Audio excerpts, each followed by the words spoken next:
madre siempre me dijo que no me quedara hasta muy tarde en la calle, con esa advertencia constante que yo, en mi rebeldía adolescente, solía ignorar sistemáticamente. Como un joven poco obediente, siempre desafiaba su autoridad. Me importaba poco, o a veces absolutamente nada, lo que ella o mi padre tuvieran que decirme sobre mis horarios o mis compañías. Tenía un grupo de amigos cercanos con los que solíamos pasar las horas jugando y explorando en un conjunto de departamentos que estaban abandonados desde mucho antes de que yo naciera. Mi madre, en una ocasión, me suplicó llorando que no fuera a jugar allí. Nunca entendí el porqué de tanto drama o por qué lo decía con ese terror en los ojos.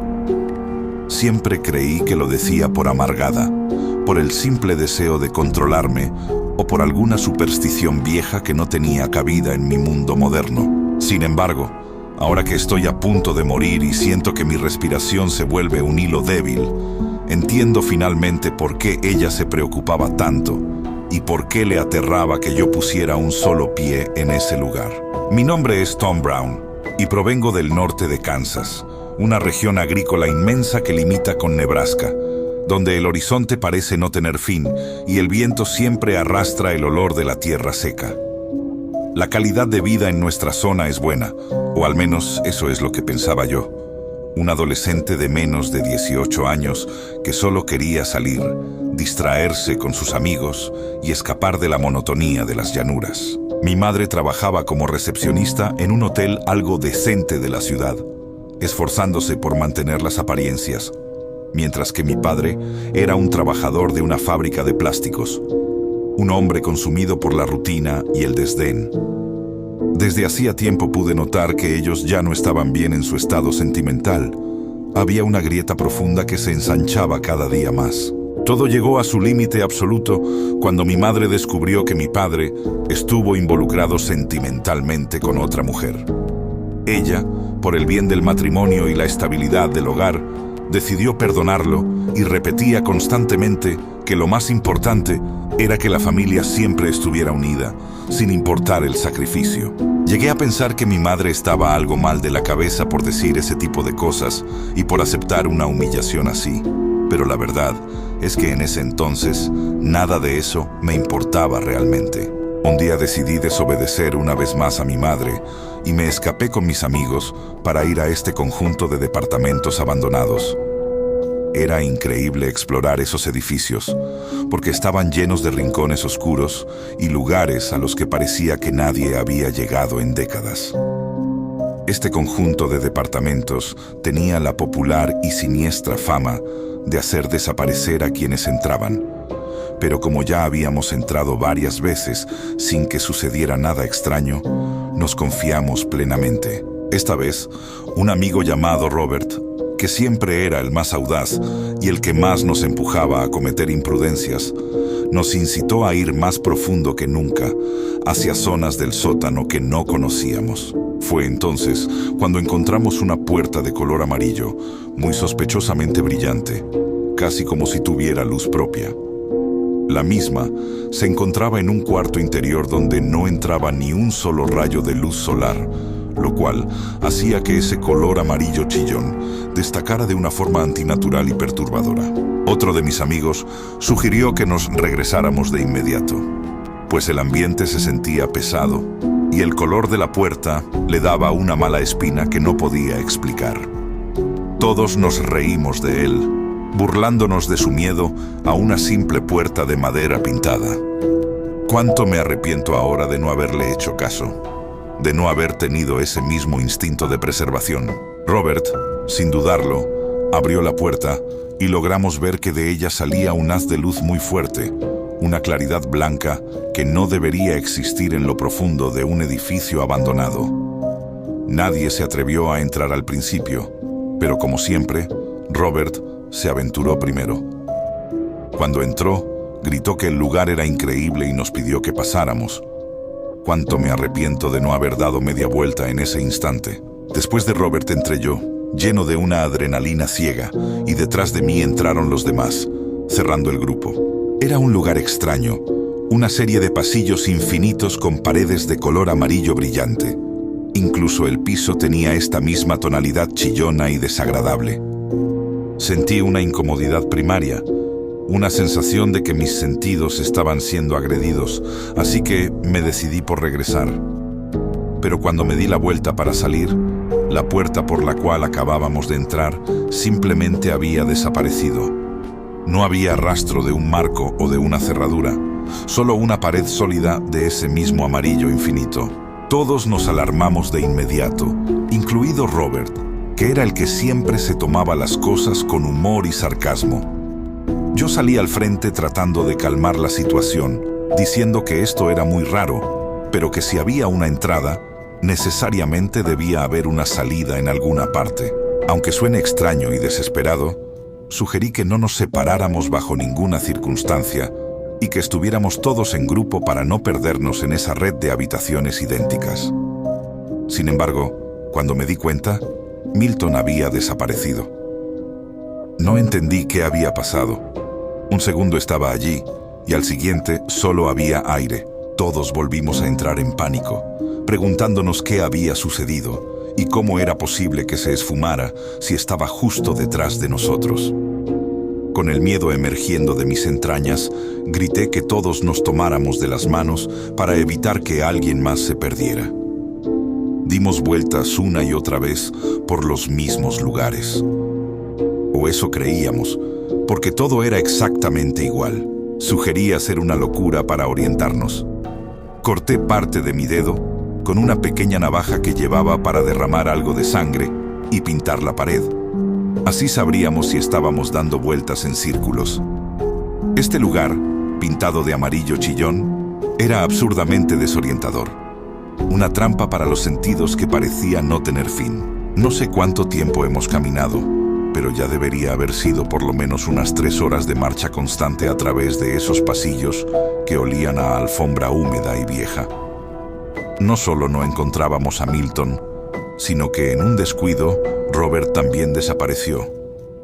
Cuando él se perdió, ya estábamos demasiado cansados y hambrientos como para gritar o llorar por él. El agotamiento mental estaba empezando a ganarle al miedo. Seguimos avanzando en silencio hasta que, de repente, encontramos un cuerpo. Lucas lanzó un grito que te desgarra el alma y que se quedó grabado en las paredes amarillas. El cuerpo de Milton se encontró hecho pedazos en medio de una habitación. Estaba desgarrado, con la carne expuesta. Nos dimos cuenta de que era él, porque tenía la misma camisa que yo le regalé para su cumpleaños. Lo habían despiezado como a un pollo en un matadero. No aguanté las ganas de vomitar y caí de rodillas. Pero noté algo profundamente inquietante. Su cuerpo y su carne ya estaban en ese proceso de momificación seca, algo que es totalmente imposible que suceda si llevábamos menos de 4 horas caminando en ese lugar. Parecía que para Milton habían pasado décadas allí tirado. Pero no había tiempo para pensar en las leyes del tiempo. El grito de Lucas llamó a algo que acechaba en las sombras de los pasillos. Ahora me doy cuenta de que nunca estuvimos solos aquí. Vino corriendo en 4 patas, como si se tratara de un animal deforme. Todos salimos corriendo en diferentes direcciones, rompiendo nuestra promesa de unidad. Cuando miré hacia atrás por un segundo, pude ver a una criatura amorfa, extremadamente delgada, pero la característica que más resaltaba es que no tenía un rostro fijo. Era una amalgama de sombras cambiantes en su cara que parecía absorber la luz. Corrí desesperadamente dejando atrás a mis amigos, lo cual me dolió en el alma. Pero esto ya no era otra cosa que supervivencia pura y dura. Corrí tanto que mis piernas empezaban a temblar violentamente. Pero más fuerte era el temor dentro de mi ser. Incluso cuando ya no tenía energías y sentía que el corazón me iba a estallar, me seguía arrastrando por las moquetas sucias. Allí fue cuando sentí que algo me agarró con fuerza de la espalda. Era Robert. Estaba pálido, con la piel arrugada y cetrina, como si tuviera unos 30 años encima de los que realmente tenía. Me dijo con una voz grave y rota: «Este lugar está maldito. Este lugar está maldito».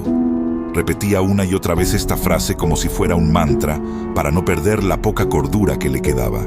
Fijándome bien en cómo se veía, pude ver que su ropa estaba sumamente desgastada, casi convertida en hilachos. Le pregunté qué es lo que había sucedido, y él guardó un silencio gélido. Dijo que estaba buscando a sus amigos, lo cual se me hizo extraño porque yo estaba justo frente a él. Le pregunté cómo me llamaba yo para ver si me reconocía. No dijo nada. Se quedó en silencio pensando por unos segundos que se sintieron eternos y de repente, con una sonrisa que llegó de oreja a oreja y con dientes que parecían hojas de motosierra, me dijo: ¿A quién le importa saber el nombre de alguien que ya no va a seguir viviendo? Tomó mi brazo y lo mordió con una fuerza que me despedazó los tejidos. Empezó a reír macabramente mientras la sangre brotaba. Después de que tomó mi brazo, logré golpear su cara con mi rodilla y volví a correr. Una carga de adrenalina hizo que mi cuerpo volviera a dar otro pequeño esfuerzo por la supervivencia. Me estaba desangrando, así que me hice un torniquete improvisado con un pedazo de tela. Lloraba, rogaba y deseaba que todo esto fuera un sueño pesado, que al despertar estuviera mi madre regañándome por no haber entregado mis actividades en la universidad, que mi padre, con su desdén habitual, me dijera que debo de poner más atención a mis obligaciones. Extrañaba incluso los momentos malos, a mis amigos ocurrientes, queriendo grabar películas para subirlas a internet. Me sentía triste, solo, abandonado y con ganas de acabar con todo, pero algo me decía que tenía que seguir con vida. Los fui encontrando uno a uno en ese laberinto infinito. Encontré a otro Robert, o quizás al mismo, pero le faltaba la parte de arriba de su torso. Las paredes estaban manchadas con sangre seca y había algo escrito en la misma pared que decía: «Voy por ti». Encontré a Falcon, el más inteligente del grupo. Estaba sentado en una esquina. Pensé que aún portaba vida, pero cuando lo moví, estaba completamente desmembrado. Sus entrañas aún estaban tibias, lo que indicaba que el asesino estaba cerca. Volví a correr como un loco porque tenía miedo de que esa cosa, o lo que sea que nos estaba cazando, me atrapara. Traté de encontrar a los demás, pero finalmente me rendí. Encontré una habitación que extrañamente portaba una puerta de madera normal. Tenía miedo de entrar. Por lo tanto, pasé de ella y seguí vagando. Habían pasado días, quizás meses o incluso años. El tiempo ya no era algo que me importara ni que pudiera medir. Me moría de hambre y de sed, pero mi miedo a aquello que nos acechaba era más fuerte que cualquier necesidad física. Continué vagando durante mucho tiempo hasta que lo volví a ver. Esa criatura que se había llevado a mis amigos se dirigía hacia mí con paso lento pero seguro. Volví a tratar de correr, pero estaba tan débil que ya no tenía fuerzas ni para gritar. Me sentía impotente mientras veía cómo se acercaba. Me pregunté si tan solo no hubiéramos abierto esa puerta, si tan solo le hubiera obedecido a mi madre, si tan solo hubiese sido un hijo más comprensivo con sus miedos. Lloraba amargamente, lo cual parecía que a esta criatura le satisfacía. Disfrutaba, se regocijaba del dolor y del sufrimiento que me causaba su presencia. Entonces, al otro lado del pasillo, logré ver la misma puerta que me negué a entrar por miedo antes. Me pregunté si de todos modos iba a morir. Preferiría hacerlo intentando escapar que bajo las garras de este mal nacido. Saqué la última gota de esfuerzo que me quedaba, aunque estaba casi perdiendo el aliento. La criatura, enfurecida al ver mi intención, arremetió contra mí. Estaba cerca de la puerta, 1 metro, 50 centímetros, 20 centímetros. Logré entrar por poco, cerrando la puerta tras de mí con un estruendo. No recuerdo bien lo que sucedió después del impacto, pero me encontraba al otro lado del estado, tirado en una zanja cerca de una carretera. Estaba desnutrido, anémico, con el brazo marcado para siempre, pero llorando amargamente. Lloraba porque probablemente fui el único que se salvó de aquella experiencia inhumana. Lloraba porque vi desaparecer uno a uno a mis mejores amigos en un lugar que no debería existir. Lloraba porque, de alguna manera inexplicable, se me había dado una nueva oportunidad de vida. Lloraba porque finalmente podría volver a ver a mi madre,